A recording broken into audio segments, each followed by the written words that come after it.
Las Vegas, Nevada rancher Cliven Bundy walked free from the federal courthouse Monday for the first time since his arrest 2 years ago on charges that he led an armed rebellion against the government in 2014. Bundy, 71, was greeted by cheers from a crush of supporters who jammed a courtroom and greeted him outside with hugs, placards, cards, tears and cries of liberty and freedom. An hour earlier, Bundy sat stoically in prison garb and shackles as a judge dismissed the case against him, 2 of his sons and a militia supporter, saying federal prosecutors violated the men's rights to a fair trial by withholding evidence.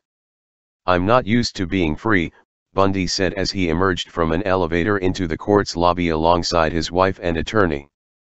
"I have been a political prisoner for more than 700 days.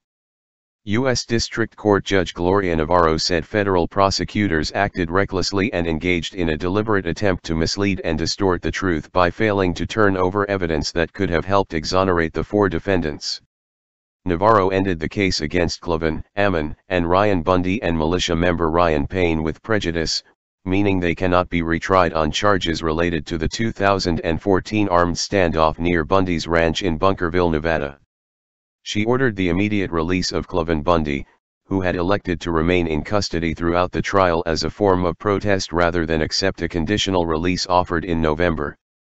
"The court finds that the universal sense of justice has been violated," Navarro said. "The government conduct in this case was, indeed, outrageous. A federal judge has dismissed the case against Nevada rancher Cliven Bundy and 3 other men. Their charges stemmed from a standoff with federal authorities back in 2014 over cattle grazing rights. Walk it," she said. Ordering a new trial would not be sufficient to address violations by prosecutors and would actually give them an unfair advantage going forward. Navarro castigated the Nevada U.S. Attorney's Office for willful violations of due process, saying prosecutors not only withheld evidence but made several misleading statements to the defendants and the court. She said prosecutors have a sworn duty to ensure defendants receive a fair trial by bringing forward any evidence that could affect the outcome. Instead, they showed a reckless disregard for the constitutional obligation to seek and provide evidence, Navarro said. Assistant U.S. Attorney Stephen Myra, who led the prosecution team, did not make any statements following the hearing. Newly appointed Nevada U.S. Attorney Dale Ellison issued a statement Monday. "We respect the court's ruling and will make a determination about the next appropriate steps," he said. The judge also criticized the FBI for not providing evidence to prosecutors, saying it was not a coincidence that most of the withheld evidence came from the FBI. She said the prosecution's reliance on the FBI and failure to look beyond the documents the FBI provided represented an intentional abdication of its responsibility. Essentially, she said the prosecution decided not to follow up because the evidence would have worked in the defendant's favor. Bundy's tense courtroom court moment. Cliven Bundy's lawyer said he thought his client was going to be rearrested Monday. The drama played out immediately after the hearing ended and Navarro had ordered his release. Cliven Bundy stood up in shackles and walked toward the exit, intending to make a showing of the cuffs coming off. He said, "I want the community to see the shackles come off," Las Vegas defense lawyer Brett Whipple said. He wanted authorities to take them off. He wanted the community to see them come off. Whipple said deputy marshals instead blocked his way out and prevented him from passing through the gate separating the courtroom from the gallery. "I thought the U.S. Marshals Service deputies were going to take him into custody," Whipple said. Whipple said Bundy instead was brought to the marshal's office, where he changed out of his prison clothes. He walked out of court wearing a cowboy hat, jeans, boots, and a blazer. On the lapel of his coat was a round button printed with the words, "Not guilty." Withheld evidence prompts mistrial.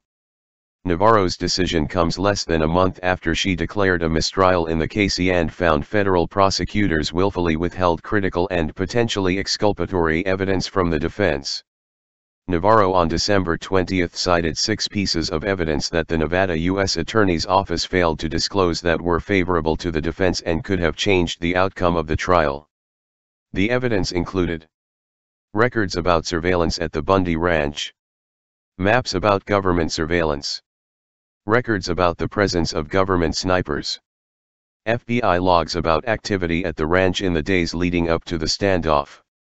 Law enforcement assessments dating to 2012 that found the Bundys posed no threat. Internal affairs reports about misconduct by Bureau of Land Management agents. Ruling ensures Bundy cannot be retried. Navarro could have called a mistrial without prejudice, which would have allowed prosecutors to retry the 4 defendants. Instead, her ruling ensures the 4 won't be tried again. The legal tenet known as double jeopardy prevents someone from being tried twice for the same crime. Navarro said last month that it didn't matter if the failure to disclose was intentional or inadvertent. But she detailed several instances where prosecutors denied evidence existed and used hyperbole to mock defense requests for information. For instance, she said, prosecutors derided defense requests for a BLM internal affairs report into misconduct as a bright shiny object that did not exist. But documents later showed an internal investigation had taken place and had found misconduct. Navarro pointed out that during 2 previous trials of militia members who supported Bundy, prosecutors insisted there was no evidence that video surveillance and sniper teams were in use around the Bundy Ranch prior to the standoff. Prosecutors charged defendants with making false claims about snipers and videos to incite their supporters in the run-up to the standoff. But documents that surfaced after the start of the trial last month showed there were tactical teams and multiple video cameras positioned around the ranch. Navarro said assessments written by federal agents that dismissed the Bundys as a threat as early as 2012 were not turned over to the defense. Navarro said these reports could have been used to challenge prosecution claims. One undated BLM report described the Bundys as nonviolent. Navarro said, quoting, "They might get into your face, but they won't get into a shootout." Since the October 1 discovery deadline, when prosecutors were required to turn over all material evidence to the defense, the prosecutors turned over 3,300 pages of additional documents, Navarro said. She said much of that has occurred since the start of trial. Navarro's ruling did not take into account another document turned over to the defense in December and leaked on pro-Bundy websites that raises more criticism of the BLM's conduct and use of force during the standoff. A federal investigator alleged in a November 27 memo to the Assistant U.S. Attorney General that prosecutors in the Bundy Ranch standoff trial covered up misconduct by law enforcement agents who engaged in likely policy, ethical and legal violations. In an 18-page memo, Special Agent Larry Wooten said he routinely observed a widespread pattern of bad judgment, lack of discipline, incredible bias, unprofessionalism, and misconduct among agents involved in the 2014 standoff. He said his investigation indicated federal agents used excessive force and committed civil rights and policy violations. Judge rejects prosecution arguments. Carol Bundy, wife of Cliven Bundy and mother of Ammon and Ryan Bundy, talks outside the U.S. courthouse in Las Vegas on December 20, 2017. Robert Anglin/AZ Central. Myra had urged the judge in a December 29 motion to allow his office to retry the case. He said the defendants had wrongly tried to turn the case into a civil rights issue and improperly tried to allege they acted in self-defense. Myra said his office did not intentionally violate so-called Brady rules about turning over evidence. He said the failure to turn over evidence was inadvertent and did not represent flagrant government misconduct. He said prosecutors genuinely did not believe they had to turn over evidence based on previous court rulings. He also said some documents were accidentally overlooked among the hundreds of thousands of pages prosecutors turned over to defense lawyers. But Navarro rejected Myra's arguments that evidence was inadvertently withheld and inconsequential to the case. She blasted the prosecutor, saying he was well aware of theories of self-defense advanced by the defendants. She said the evidence could have helped them challenge government claims, strengthen their arguments and allowed them to confront government witnesses from the outset of the trial. Defense lawyers maintained prosecutors acted recklessly and got caught. Federal Public Defender Ryan Norwood, who represented Payne, said Monday that Navarro was right to dismiss the case, saying her ruling offered the only remedy for legal violations. "This whole prosecution was a tragedy for everyone," he said. Cliven Bundy, the others, lost 2 years of their lives. He said prosecutors are held to a higher legal standard than other attorneys. In this case, they didn't meet that standard, Norwood said. Cliven Bundy's lawyer wiped away tears after the ruling. Whipple, who is a fourth-generation rancher, said the case signals a turning point in public lands management. "It can't help but send a message," he said. With regard to public lands, who would not agree that public land is best protected by those who live on it? Bundy trial could impact public lands. The standoff at the Nevada ranch of Cliven Bundy, seen in a 2014 photo, pitted cattle ranchers, anti-government protesters, and militia members against the Bureau of Land Management. Photo, AP. The Bundy Ranch standoff became one of the most high-profile land use cases in modern Western history. It pitted cattle ranchers, anti-government protesters, and militia members against the Bureau of Land Management. For decades, the BLM ordered Cliven Bundy to remove his cattle from federal lands, and in 2014 the agency obtained a court order to seize his cattle as payment for more than $1 million in unpaid grazing fees. The Bundys launched a social media rallying cry. Hundreds of supporters, including members of several militia groups, converged on the Bundys' ranch. For many Americans, images of the 4-day standoff in a dusty wash below Interstate 15 northeast of Las Vegas were shocking. Protesters, ranchers, and militia members took armed positions around federal law enforcement officers, some lying prone on freeway overpasses and sighting down long rifles. Federal agents abandoned the roundup, saying they were outgunned and in fear for their lives. The standoff was hailed as a victory by militia members.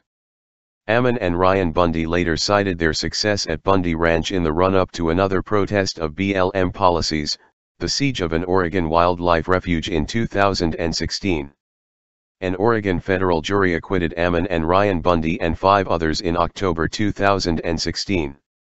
Navarro's ruling was praised by Bundy supporters, who have maintained vigils outside the court every day of the trial and have traveled from several states to show solidarity.